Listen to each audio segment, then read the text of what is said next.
तो चलिए सबसे पहले देखते हैं डैग क्या होता है।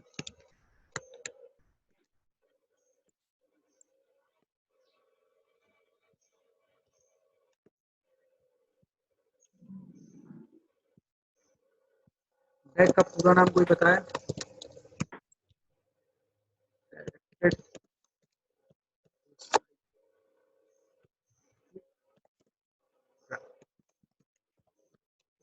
डायरेक्टेड एसाइक्लिक ग्राफ इसका पूरा नाम होता है डैग का। ठीक है, क्या होता है बेसिकली डैग? डैग आप लोग सिंटैक्स ट्री के बारे में पढ़े थे, एब्स्ट्रैक्ट सिंटैक्स ट्री।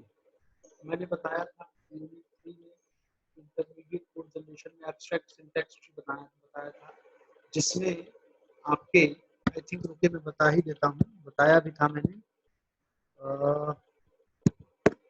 यूनिट में मैंने डैग बताया था, डैग नहीं बताया था, बट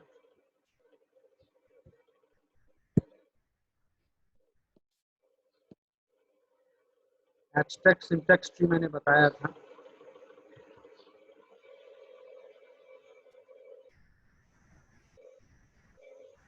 ये आपका देखिए types of intermediate code generator में देखिए आपको बताया था ये एब्स्ट्रैक्ट पार्स ट्री या सिंटैक्स ट्री वही बात होती है। तो क्या होता था यहाँ पे देखिए एग्जांपल बताया था एब्स्ट्रैक्ट पार्स या सिंटैक्स ट्री को। आप देखिए बताया था इंटरनल और intermediate nodes have operator and leaf nodes are identifier. Internal node हमेशा क्या होते थे, कोई ना कोई ऑपरेटर होते थे, और लीफ नोड क्या होते थे, हमेशा आइडेंटिफायर्स होते थे। फिर क्या लिखा है, every intermediate node have intermediate code. छोड़ो, वो इंटरमीडिएट कोड में हमने पढ़ा था, ये एग्जांपल बताया था आपको। कोई एक्सप्रेशन दिया था a प्लस बी, ये मैं बता चुका हूँ, a plus B asterisk bracket a plus B plus C. इसके लिए अगर हम सिंटैक्स ट्री बना रहे थे तो आप जितने भी इंटरनल नोड थे वो आपके ऑपरेटर थे, और एक्सटर्नल नोड जितने भी थे मतलब लीफ नोड कह सकते हैं, वो सब आपके क्या थे, आइडेंटिफायर। आइडेंटिफायर में या तो वेरिएबल हो सकता है, या कोई कांस्टेंट हो सकता है, या हो सकता है कोई सिंबल भी हो। आइडेंटिफायर में जो भी चीजें आती हैं, यहाँ पे देखिए ए और बी का a प्लस बी किया गया था तब, फिर इसके बाद पहले इस ब्रैकेट को सॉल्व किया गया था, फिर इस ब्रैकेट को, पहले इस ब्रैकेट के लिए देखे तो हमने ये बनाया a प्लस बी, फिर इस ब्रैकेट के लिए गए थे तो फिर क्या किए थे a प्लस बी, और फिर इसके साथ फिर क्या किया गया था c, फिर c, और फिर इस ब्रैकेट के और इस ब्रैकेट दोनों को क्या कर दिया गया था, एस्ट्रिक से जोड़ दिया। ये आपका क्या बना था, एब्स्ट्रैक्ट सिंटैक्स ट्री, ठीक है, या पार्स ट्री। तो यहाँ पे आप देखो बेसिकली एब्स्ट्रैक्ट सिंटैक्स ट्री और डैग में थोड़ी सी सिमिलरिटी होती है। सिमिलरिटी क्या होती है, सिमिलरिटी यही होती है कि दोनों में इंटरनल नोड्स आपके ऑपरेटर्स होते हैं, और लीव नोड हमेशा आइडेंटिफायर्स। बट आप देखो सिंटैक्स ट्री में यहाँ पे a प्लस बी के लिए यहाँ पे भी देखिए बनाया गया है, और a प्लस बी के लिए यहाँ पे भी बनाया गया है। देखिए दो दो जगह पे बनाया गया है, a प्लस बी को दो दो जगह। जब आप डैग बनाते हैं तो ये सिंटैक्स ट्री की, एब्स्ट्रैक्ट सिंटैक्स ट्री की डिसएडवांटेज होती है कि सेम एक्सप्रेशन को अगर जितनी बार आए है उतनी बार उसका हम ट्री बनाएंगे। इसी प्रॉब्लम को रिमूव करने के लिए डैग का कंसेप्ट आया। बेसिकली डैग जो है ऑप्टिमाइजेशन में यूज होता है। देखिए यहाँ साइड में लिखा भी है, directed acyclic graph removes demerits of abstract syntax tree. अब वो डिमेरिट्स क्या है, कैसे है, उसको हम देखेंगे, ठीक है। चलिए, तो बेसिकली जो आपका डैग होता है, डैग होता है आपका डायरेक्टेड एसाइक्लिक ग्राफ। एंड दूसरी बात, डैग और सिंटैक्स ट्री दोनों जो है ग्राफिकल रिप्रेजेंटेशन होता है। तीसरी बात, जो मैं कंपैरेटिव एनालिसिस ये बता रहा हूँ, कभी कभी डिफरेंस पूछ देता है। जो आपका एब्स्ट्रैक्ट सिंटैक्स ट्री है वो एक ट्री है, और ये क्या है, एक ग्राफ है। सबसे बड़ा डिफरेंस तो यही है। जो मेन बात ये है कि syntax tree does not find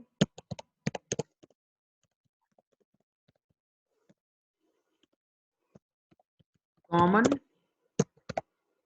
सब एक्सप्रेशन एलिमिनेशन, ठीक है। Does not find common sub expression elimination, तो उसके बाद का वो होता है। बट आप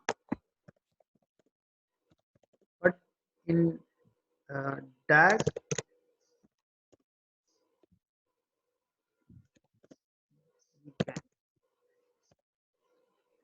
आप, मैंने भी बताया कि सिंटेक्स ट्री में आप कॉमन सब एक्सप्रेशन को फाइंड आउट नहीं कर सकते हो, बट DAG में आप कर सकते हो। कैसे होगा, क्या होगा, एग्जाम्पल क्या होता है, कैसे चीजें होती हैं, वो सारी बातें अभी आपको बताई जाएंगी, ठीक है। दूसरा चीज क्या है कि आपका DAG जो है यूज होता है ऑप्टिमाइजेशन में। आप कोड ऑप्टिमाइजेशन में आपका DAG भी यूज होता है। भाई कॉमन सब एक्सप्रेशन को फाइंड आउट करता है कौन? DAG। DAG अगर हमारा कॉमन सब एक्सप्रेशन को फाइंड आउट करेगा तो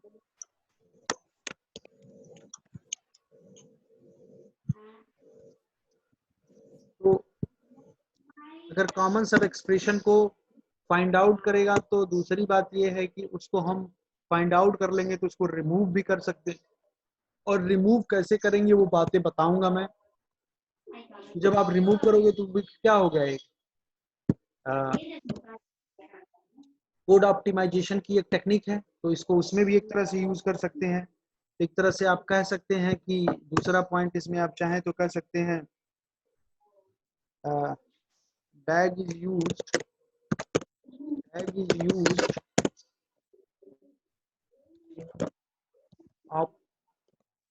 optimization of basic blocks, ठीक है। दो बातें ये इसकी, अभी इसका एप्लीकेशन भी बताऊंगा। बेसिक ब्लॉक्स आप पढ़े ही हैं। किसी भी कोड का अगर कहे 3 एड्रेस कोड लिखो और उसके 3 एड्रेस कोड की हेल्प से हम बेसिक ब्लॉक्स बनाते हैं। बेसिक ब्लॉक्स हमेशा 3 एड्रेस कोड से ही बनेगा, उसी की हेल्प से बनेगा। तो जो बेसिक ब्लॉक्स होते हैं तो उन ब्लॉक्स को हम ऑप्टिमाइज करते हैं, तो वहां भी DAG का यूज होता है। कैसे होता है वो बातें आपको बताई जाएंगी, ठीक है। फिलहाल हम, और एक बात और आपको बताया कि DAG में दो चीजें और होती हैं, क्या? Internal nodes, internal nodes internal nodes में क्या होते हैं? ऑपरेटर्स हमेशा होते हैं। एक्सटर्नल नोड या फिर लीफ नोड क्या होते हैं? लीफ नोड्स हमेशा क्या होते हैं? आइडेंटिफायर्स। ये आपको पता है। तो चलिए कोई एग्जांपल लेते हैं जिसके हम DAG बनाते हैं, ठीक है। मतलब डायरेक्टेड एसाइक्लिक ग्राफ। आपको बता दें डायरेक्टेड एसाइक्लिक ग्राफ, इसका नाम ही है एसाइक्लिक, तो कभी भी साइकिल नहीं बनेगा, ठीक है। इस बात का विशेष ध्यान दीजिएगा। तो चलिए एक हम एग्जांपल लेते हैं। एग्जांपल आपका हो गया, मैंने स्टेप बाय स्टेप सॉल्व करके रखा है।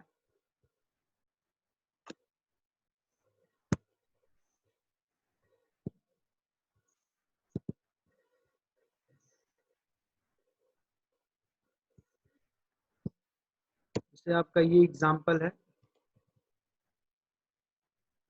ये एग्जांपल है। क्योंकि ट्री बनाने में बड़ी प्रॉब्लम होती, कठिनाई होती, इसलिए मैंने ऑलरेडी बना के पहले स्कैन करके रख दिया है। अगर आपको ये कोई एक्सप्रेशन दिया गया है a प्लस बी एक ब्रैकेट में इनटू दूसरे ब्रैकेट में क्या लिखा है a plus B plus C, तो इसके लिए हमको DAG बनाना है, construct the DAG for this expression. तो सबसे पहले हम क्या करेंगे, या फिर कह सकते हैं कंस्ट्रक्ट द, हाँ ठीक है, 3 एड्रेस कोड में इसको करना ही पड़ेगा। आप जब DAG बनाएंगे तो हमें इस 3 एड्रेस के फॉर्मेट में ही 3 एड्रेस कोड ही होना चाहिए, तभी आप DAG बना। तो सबसे पहले क्या करेंगे, हम 3 एड्रेस कोड लिखेंगे। थ्री एड्रेस कोड आपको लिखना बताया जा चुका है। तो यहाँ पे देखिए दो ब्रैकेट है, एक ब्रैकेट है ये और दूसरा ब्रैकेट है। इन दोनों ब्रैकेट को हम पहले अलग अलग इवेल्युएट करेंगे, दोनों का अलग अलग थ्री एड्रेस कोड लिखेंगे और फिर दोनों को क्या करेंगे, एस्ट्रिक के साथ कंप्यूट। तो सबसे पहले हम देखिए इस a प्लस बी को ले रहे हैं, तो क्या हो गया, E1 is equal to a plus B. ठीक, फिर आपका इस ब्रैकेट में आएंगे, इस ब्रैकेट में आएंगे तो क्या है, a प्लस बी प्लस सी। आप a प्लस बी को इवेलुएट कर चुके हो T1, तो क्या कर सकते हो, T2 is equal to this T1 plus C. तो ये जो ब्रैकेट है, ये वाला ब्रैकेट है, ये टोटली कहाँ स्टोर हो गया,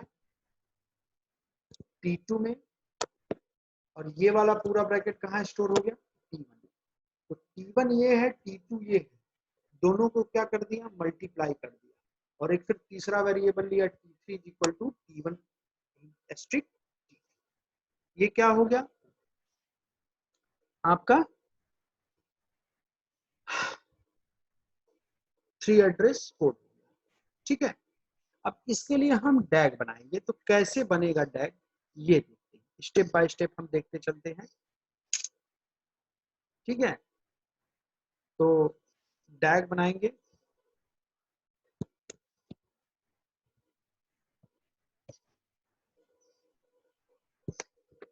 सबसे स्टेप नंबर 1, इस थ्री एड्रेस कोड के लिए ही हम डैग बनाएंगे।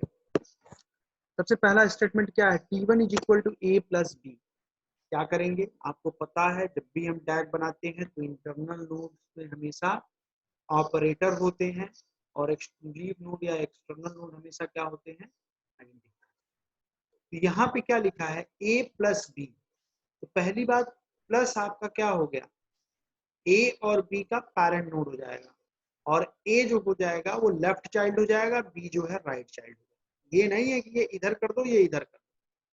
a आपका ऑपरेटर का लेफ्ट साइड में है तो इसलिए वो लेफ्ट चाइल्ड होगा, b आपका राइट साइड में ऑपरेटर के, तो b आपका क्या होगा, राइट चाइल्ड होगा। किसका, प्लस का। Plus is a parent node of a and b।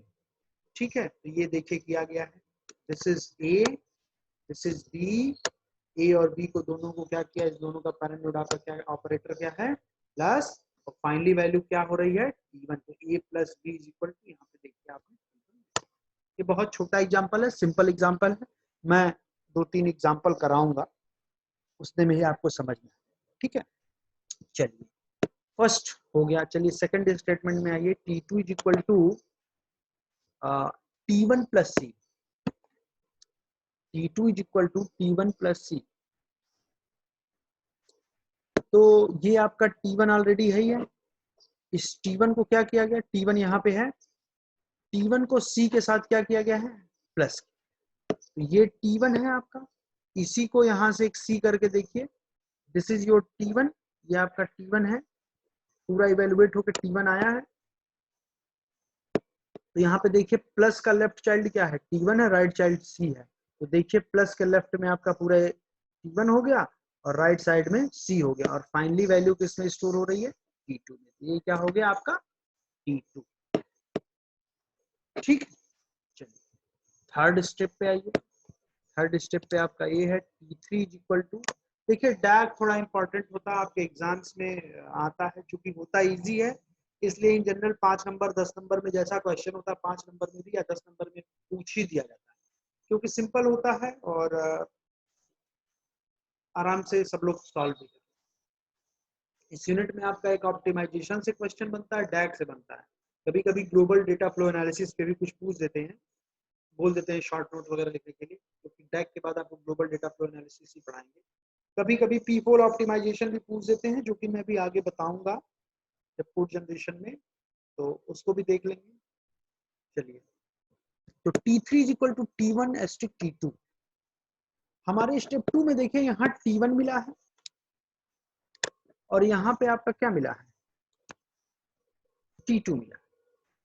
T1 और T2 को फिर क्या किया जा रहा है, एस्ट्रिक किया जा रहा है, दोनों को एक नोड से जोड़ा जा रहा है और वो है एस्ट्रिक, और फिर वैल्यू फाइनली क्या हो जा रही है, T3 में स्टोर हो जा रही है। तो देखिए क्या कर रहे हैं, इसी T1 और T2 को देखिए, ये जो ग्राफ बनाया गया है, T1 आपका लेफ्ट चाइल्ड हो गया, ये T1, और ये आपका क्या हो गया, T2 आपका क्या हो गया, राइट चाइल्ड हो गया। इन दोनों को एस्ट्रिक के साथ जोड़ा गया और वैल्यू आपकी क्या हो गई, T2। ठीक है।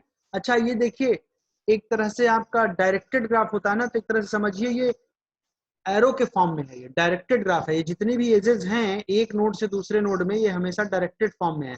मतलब सब नोड से जो एजेस निकल रही हैं उसमें डायरेक्शन भी होगा, किधर होगा, नीचे की तरफ होगा। जितने भी एजेज हैं सब में नीचे की तरफ होगा। नोड से बाहर निकलती हुई जितनी भी एजेज होंगी उसमें डायरेक्शन लगेगा। तो जब उसमें आप डायरेक्शन लगा देंगे तो ये डायरेक्टेड हो जाएगा। और ए साइक्लिक का क्या मतलब है, ऐसे यहाँ पे आपको क्या दिख रहा है, सब साइलेंट मोड में हो क्या, बोले। सर एक साइकिल बनती है। साइकिल बन गई, एग्जैक्टली। मैंने कहा डायरेक्टेड है साइकिल, डायरेक्टेड है। हमने देखो यहाँ पे एरो लगाना थोड़ा सा मैं लगा भी सकते हो नहीं भी लगा सकते हो, क्योंकि बाय डिफॉल्ट सबको पता है ये आपका हमेशा हर नोड से निकलते हुए एरो का निकलते हुए डायरेक्शन में होगा, आउटवर्ड्स डायरेक्शन में। तो सब में एरो ऐसे नीचे लगेगा सब में। तो आप देखो कहाँ लूप बन रहा है, साइकिल कहाँ बन रही है, ये आएगी ऐसे और इधर से आ रहे हैं ऐसे और ऐसे। तो कहाँ कंप्लीट साइकिल बन रही है, कहीं बन रही है क्या, नहीं समझे सर T3 T1 T2 बन ही रहे हैं। हाँ सर, भाई ये तो बन ही रही है। बन नहीं रही है, वही तो मैं कह रहा हूँ। ये देखो ये गलती हो गई, इसको रुक जाओ जी, मैं बताता हूँ। मैं समझा रहा हूँ, 2 मिनट रुक जाओ, 1 सेकंड के लिए रुको, मैं भी बता रहा हूँ। ये है ना, ठीक है। तो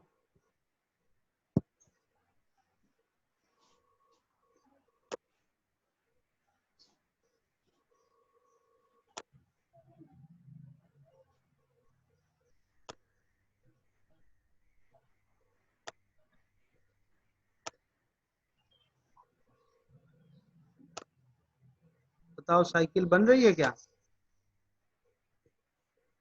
अब साइकिल नहीं बन पा रही है। है कहीं बना अब क्या सर साइकिल, नहीं बना, नहीं सर। नहीं एक्चुअल में ये है ना हम्म भाई। ये इसलिए नहीं एरो लगाया है क्योंकि ये आपका बाय डिफॉल्ट अंडरस्टूड है। जब अगर आप डैग कंस्ट्रक्ट कर रहे हो तो उसका नाम ही डायरेक्टेड एसाइक्लिक ग्राफ। तो उसके नाम में ये है कि जो भी ग्राफ बनेगा क्या, डायरेक्टेड और इनडायरेक्टेड ग्राफ में क्या डिफरेंस होता है बताइए, कोई बता सर दे। उसमें एरो अनडायरेक्टेड में सर वो एरो का नहीं दिया रहेगा सिंबल, और इसमें डायरेक्टेड में दिया रहेगा। क्या एरो का सिंबल का क्या मतलब होता है बताइए। मतलब जो एरो सर मीन्स लगाए हुए हैं डायरेक्शन वो T3 देता से है। हाँ डायरेक्शन डायरेक्शन देता है देता जी। है, हाँ। हाँ। तो आपका जब और डायरेक्टेड एसाइक्लिक ग्राफ ही है तो नाम में ही दिया डायरेक्टेड। और सब में पता है आपको कि हमेशा देखो जितने भी आपके ये एजेस निकली हैं सब में देखो नीचे के डायरेक्शन में है कि नहीं है, सब में देखो। जी सर है। तो यस सर। ये बाय डिफॉल्ट अंडरस्टूड है, तो ये लगाओ या ना लगाओ। लेकिन कहीं भी आप देख लेना, अभी मैं और भी एग्जांपल कराऊंगा, कहीं भी आपको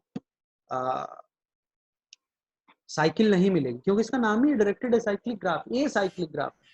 ठीक है, समझ में आई बात, जी सर।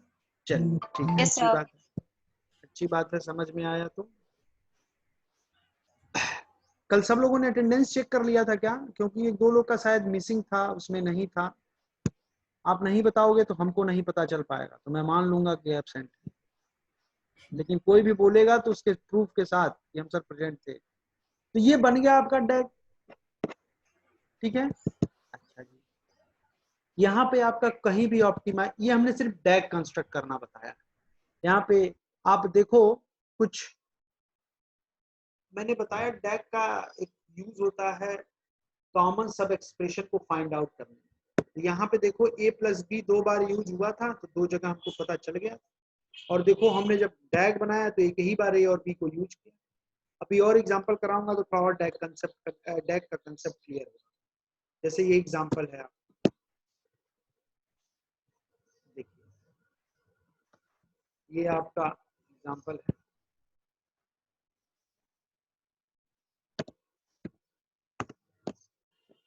देखिए दिस इज योर एग्जांपल और लिखा गया कंस्ट्रक्ट डैग फॉर दिस कोड। अच्छा, इस कोड के लिए अगर हमको डैग बनाना है तो क्या करें, कोई बताए, कोई बताए। सबसे फर्स्ट स्टेप क्या करते हैं डैग बनाने के लिए,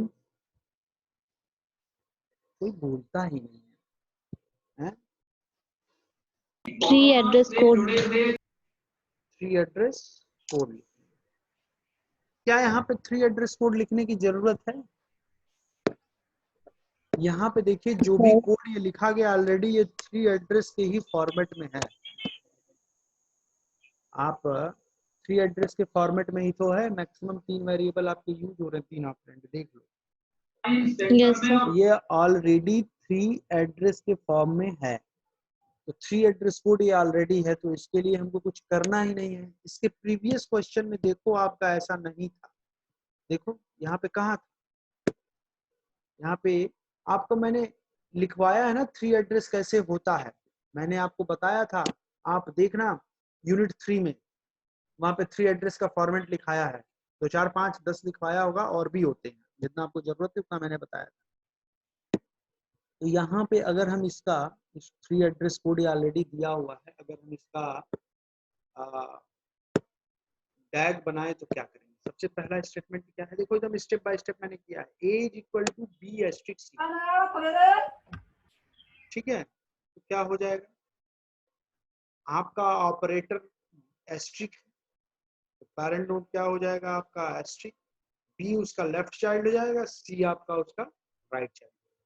तो ये रहा आपका, this is your step B asterisk C, और फाइनली वैल्यू किसमें स्टोर हो रही है, ए में। तो फाइनली ये क्या हो गया वैल्यू, स्टेप 1 समझ में आया, बोले। Yes sir. चलिए सेकंड स्टेप बाय स्टेप करो एकदम। सेकंड स्टेप क्या, इसीलिए मैंने स्टेप बाय स्टेप सॉल्व करके कर दिया इसको। d is equal to B, इसका क्या मतलब है, d और b क्या है, इक्वल है, ठीक है। तो इसी में ये क्या कर दो, जो b है वही स्टेप नंबर 2 में देखो, कुछ इसमें नया नहीं हो रहा है, बस d is equal to B है, तो क्या हो गया, d कॉमा बी सर कैसे हो रहा है? अरे भाई ये सेकंड स्टेटमेंट में क्या लिखा है, d is equal to B, d की वैल्यू और b दोनों क्या हैं, बराबर हैं। तो यहाँ पे क्या है, b को d भी लिख सकते हो, जो जो काम b करेगा वो d भी कर सकता है भाई, यही तो इसमें कह रहा है d is equal to B, तो क्या है जहां जहां b है वहां वहां d भी कर दो, तो या तो d को यूज करो या तो b को करो, d कॉमा b, ये स्टेप नंबर 2, ठीक है। अब स्टेप नंबर 3 क्या कह रहा है, देखिए e is equal to d asterisk c, मतलब d और c दोनों को क्या करना है, जोड़ना है एक ऑपरेटर एस्ट्रिक से। तो क्या करेंगे, इसमें देखेंगे स्टेप 2 में d है कि नहीं है, c है कि नहीं है, d भी ऑलरेडी है, देखो d भी ऑलरेडी है, और यहाँ पे c भी है, और दोनों जो है आपका d आपका लेफ्ट चाइल्ड है, c आपका राइट चाइल्ड है, किसका, एस्ट्रिक का। तो क्या हो गया, ये भी d एस्ट्रिक c हो गया कि नहीं हो गया, जी सर। तो d एस्ट्रिक c क्या हो गया, यही आपका e हो गया, देखो a कॉमा e, जब b एस्ट्रिक c हो रहा था तो a हो रहा था, और d एस्ट्रिक c हो रहा है तो क्या हो जा रही वैल्यू, e। आई बात समझ में कि नहीं भाई, जब हम यहाँ पे लेफ्ट चाइल्ड चेंज होगा तो इसकी वैल्यू तो चेंज होगी अकॉर्डिंग टू कोड, ठीक है, बोलिए। Yes sir. हाँ बोला गुस्सा के तेज से, हाँ चलिए इसके बाद नेक्स्ट स्टेप क्या है, b is equal to e, b is equal to e क्या मतलब है, जो b है वो क्या हो जा रहा है, e हो जा रहा है, मतलब क्या है, b is equal to e, तो यहाँ पे आपका स्टेप 3 ये था, स्टेप 4 में क्या हो गया कि ये बी यहाँ से बी क्या हो जा रहा है, ई हो जा रहा है। ई कहाँ पे है, यहाँ पे।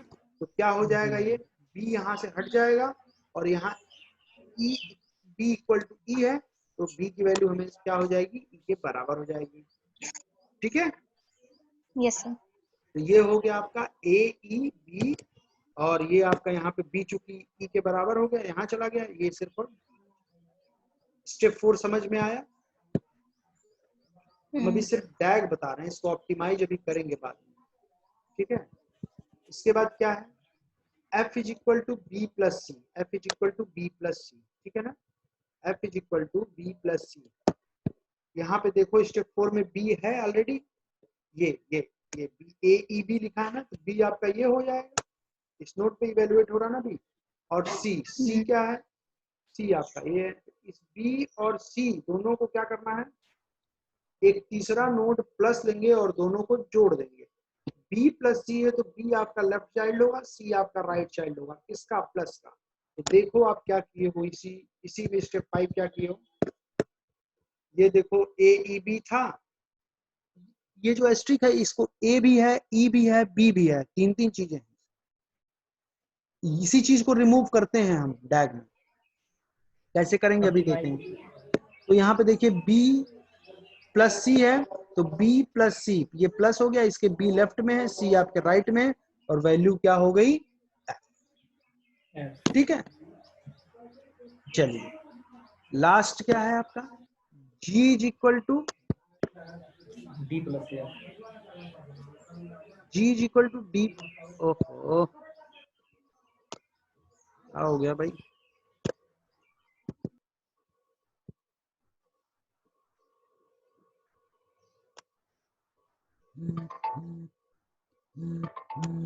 चलो ये है ना d is equal to g is equal to D plus.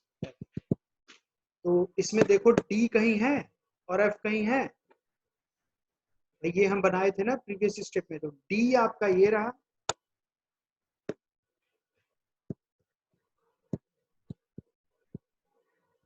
d आपका ये रहा, और f आपका ये रहा। तो d प्लस f हो रहा है, तो एक नया नोड लेंगे प्लस, जिसके लेफ्ट में हो, लेफ्ट चाइल्ड होगा d और राइट चाइल्ड होगा f। तो यहाँ पे देखिए स्टेप 6 में क्या किए, यही ग्राफ एज इट इज है, इसमें क्या किया गया है, यहाँ पे प्लस लेके लेफ्ट में d और राइट में f, और वैल्यू आपकी g में बन गया फाइनली। Yes, sir. टैग बन गया।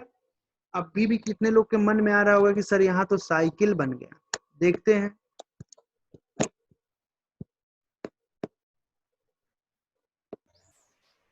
सर नीचे को है सर,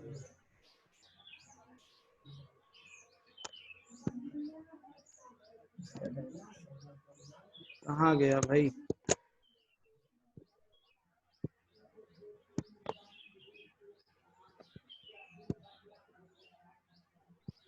एक मिनट रुक जाइए।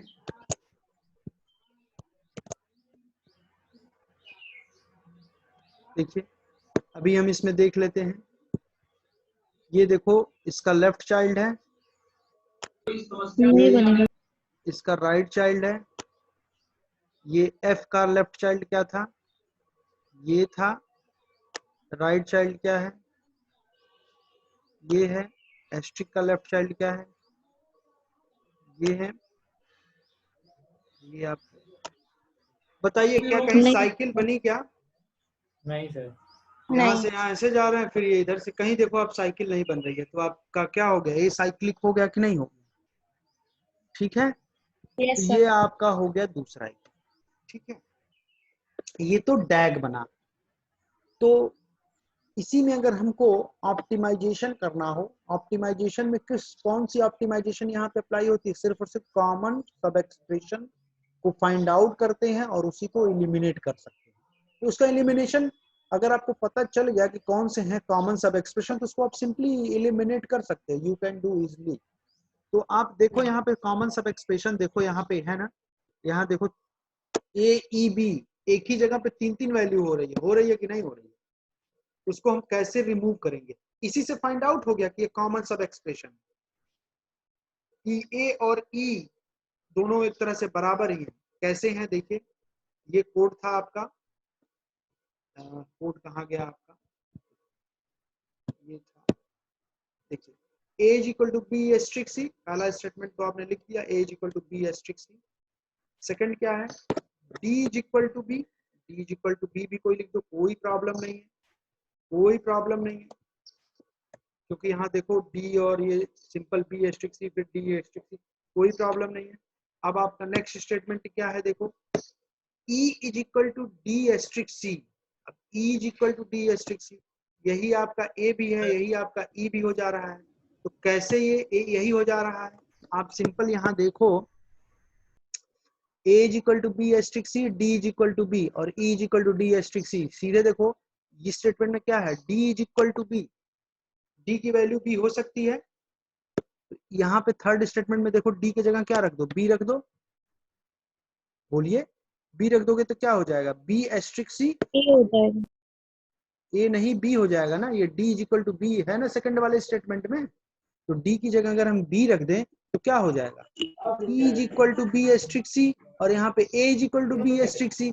इसीलिए आप देखो नीचे ए और ई दोनों बी एस्ट्रिक सी को रिप्रेजेंट कर रहा है।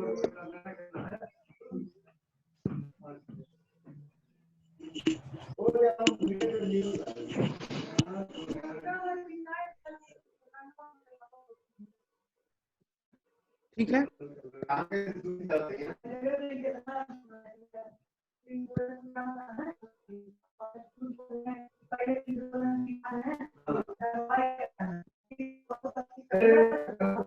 ये म्यूट करो, कौन बात कर रहा है, शोर कर रहा है, म्यूट भी नहीं हो रहा इनका। चलो, तो E is equal to B asterisk C है और A is equal to B asterisk C है, तो हम इस स्टेटमेंट को वो यहाँ से देखो आपको नीचे से पता चल भी गया है कि ये कॉमन ही है। देखिए यहाँ पे A और E दोनों सेम ही सर है, ए और ये दोनों बराबर हो जाएगा। तो E को हम क्या कर देंगे, एलिमिनेट कर देंगे, इसको क्या करो आप एलिमिनेट कर दो। ठीक है, देखो हमने एलिमिनेट कर दिया है, देखो एलिमिनेट कर दिया है उस स्टेटमेंट को, दो स्टेटमेंट ऊपर वाला भी लिखा है। इसके बाद आप देखो, क्वेश्चन था जी बोलिए सर, इस ग्राफ में sir d is equal to B कहाँ दिख रहा है सर, नहीं समझ में आया कैसे। अरे D is equal to B, ये सीधे दिख नहीं रहा है, सर ग्राफ में दिखाई सर, बिल्कुल दिख ग्राफ रहा है। में नहीं समझ- आप देखिए यहाँ पे, देखिए आपका इस यहाँ पे स्टेप 2 में दिख नहीं रहा है D is equal to B.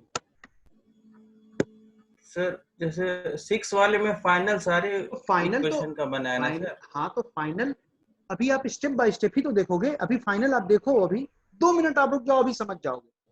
जो यहाँ पे चीजें हो रही हैं आप स्टेप बाय स्टेप ही तो पहले बनाओगे, तब ना फाइनली फिर बनेगा। हो सकता है कि बाद में वो और इवेलुएट होकर कुछ और वैल्यू चेंज हो गई हो, ये भी तो हो सकता है, और ऐसा शायद हुआ भी है।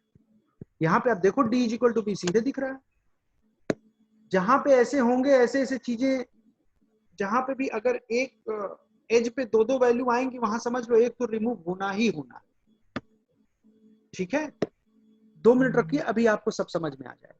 तो देखिए यहाँ B इज इक्वल टू ई है, अगर आप B इज इक्वल टू ई, ई को तो हमने रिमूव कर दिया है ना, इसको तो रिमूव कर दिया है, इस स्टेटमेंट को रिमूव कर दिया कि नहीं कर दिया है, आफ्टर ऑप्टिमाइजेशन। इस ई का कोई मतलब है, इस ई का कोई मतलब नहीं है। आप नीचे भी देख लो, ई का कोई भी मतलब नहीं, थोड़ा सा आपको कोड में देखना पड़ेगा ना। आप डेड कोड एलिमिनेशन नहीं यहाँ लग जाएगा, सिंपल बताओ, जब ई का कहीं यूज ही नहीं है तो बी इज इक्वल टू ई करके हमको क्या मिलेगा।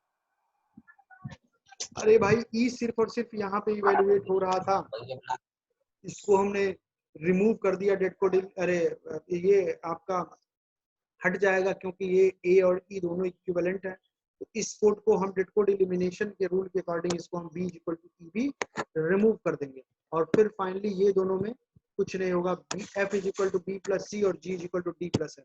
इसको देखो नीचे लिख दिया है, इन दोनों स्टेटमेंट को सिंपली लिख दिया। ठीक है, इसके बाद इसके लिए आप क्या करो, डैग बना दो, देख लो।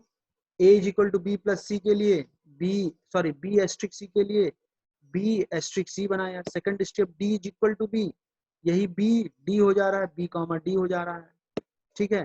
फिर एफ इज इक्वल तो टू, ये एफ वाला और जी वाला का, हाँ बोलिए, ये एफ वाला सर।